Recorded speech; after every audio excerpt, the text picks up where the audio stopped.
Hello everyone, this is Ankit Khare and you are watching my YouTube channel Udte Parinde.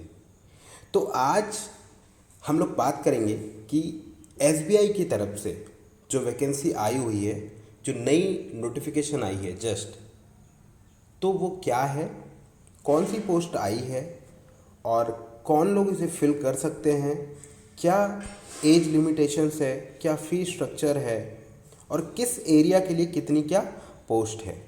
तो चलिए start करते हैं आज की इस वीडियो को। इस वीडियो में अंत तक ज़रूर बने रहिएगा, क्योंकि एक भी जानकारी अगर मिस हो गई तो प्रॉब्लम हो सकती है। ओके,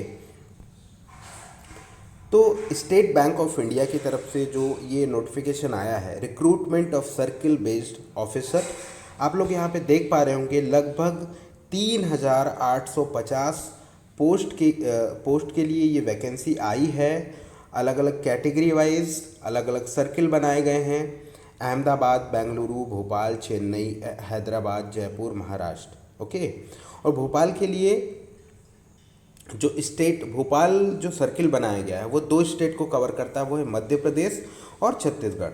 तो यहाँ पे देखिए एससी कैटेगरी के लिए मध्य प्रदेश के लिए 44 और एसटी कैटेगरी के लिए 22, ओबीसी के लिए 79 और ईडब्ल्यूएस मतलब इकोनॉमिकली वीकर सेक्शन से जो लोग बिलोंग करते हैं उनके लिए 29 पोस्ट और जनरल कैटेगरी के लिए 122, मतलब टोटल नंबर ऑफ वैकेंसी है मध्य प्रदेश के लिए 296।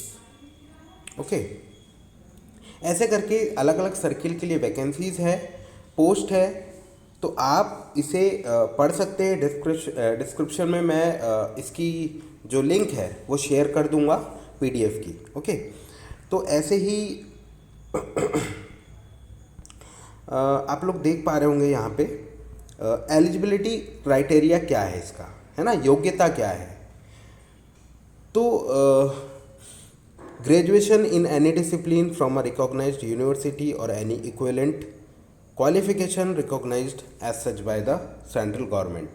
ओके, तो किसी भी रिकॉग्नाइज्ड यूनिवर्सिटी से आपका ग्रेजुएशन होना चाहिए, उसके बाद आप इस फॉर्म को फिल कर सकते हैं। बात यहाँ पे ख़त्म नहीं हुई है। एज लिमिट एज ऑन 1 अगस्त 2020 तक के आपकी डेट 30 से ज़्यादा नहीं होनी चाहिए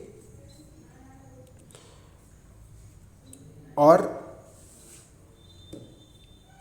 2 अगस्त 1990 से पहले की डेट ऑफ बर्थ बिल्कुल भी नहीं होनी चाहिए, है ना। और जो सबसे इम्पॉर्टेंट है यहाँ पे वो है एक्सपीरियंस आपको कितना चाहिए इस सर्किल बेस्ड ऑफिसर के लिए अप्लाई करने के लिए। Minimum 2 years experience as an officer in any scheduled commercial bank और एनी रीजनल रूरल बैंक।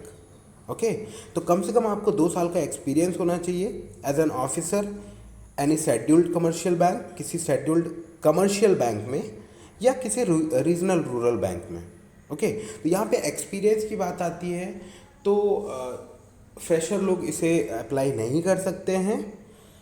अब बात करते हैं लोकल लैंग्वेज क्या, मतलब कौन सी लोकल लैंग्वेज ज़रूरी है। ठीक है, candidates applying for vacancies of a state have to produce 10th और 12th स्टैंडर्ड मार्कशीट और certificate evidencing having studied the specific local language of the applied state as one of the subjects. Okay, तो ये जो अलग अलग circle बनाए गए हैं, अहमदाबाद, बेंगलुरु, भोपाल, चेन्नई, हैदराबाद, जयपुर, महाराष्ट्र, तो वहाँ की लोकल लैंग्वेज आना चाहिए, है ना। वो कैसे डिसाइड होगा कि, है ना, वो डिसाइड होगा 10th और 12th की जो स्टैंडर्ड मार्कशीट है वहाँ पे तो आपका एड्रेस होगा ही होगा, उससे आपकी लोकल लैंग्वेज पता चल जाती है। उसके बाद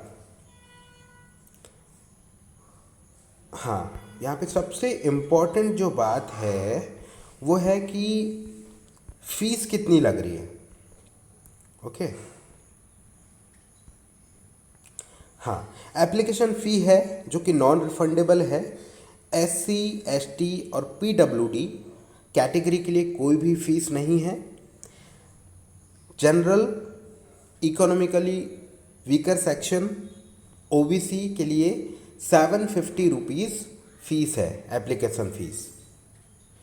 एंड हाँ, joining training and career path. On joining, the selected candidates will be designated as circle based officer and will be on probation for a period of 6 months. अब सिलेक्शन प्रोसीजर कैसे होगा इसमें, ये सबसे ज़्यादा इम्पॉर्टेंट है जो अप्लाई करेंगे। The selection will be based on short listing and interview. However bank reserves right to conduct written examination.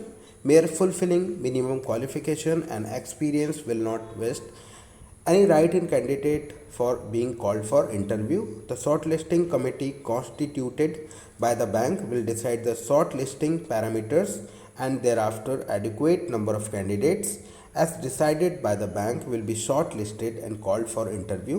The decision of the bank to call the candidates for the interview shall be final.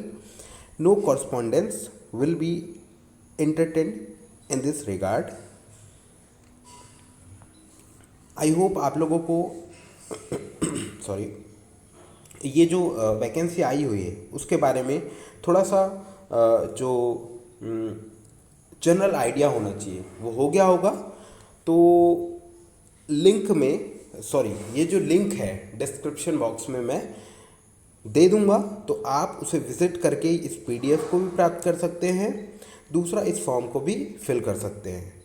ऐसी ही शानदार state government या central government की तरफ से vacancies की notification सबसे पहले पाने के लिए मेरे चैनल उड़ते परिंदे को सब्सक्राइब कीजिए और बेल आइकन को प्रेस करना ना भूलें। बेल आइकन को प्रेस करने से ये होगा कि सबसे पहले जो नोटिफिकेशन है वीडियो की आप तक पहुँचेगी। इस वीडियो में अंत तक बने रहने के लिए धन्यवाद। Thank you so much.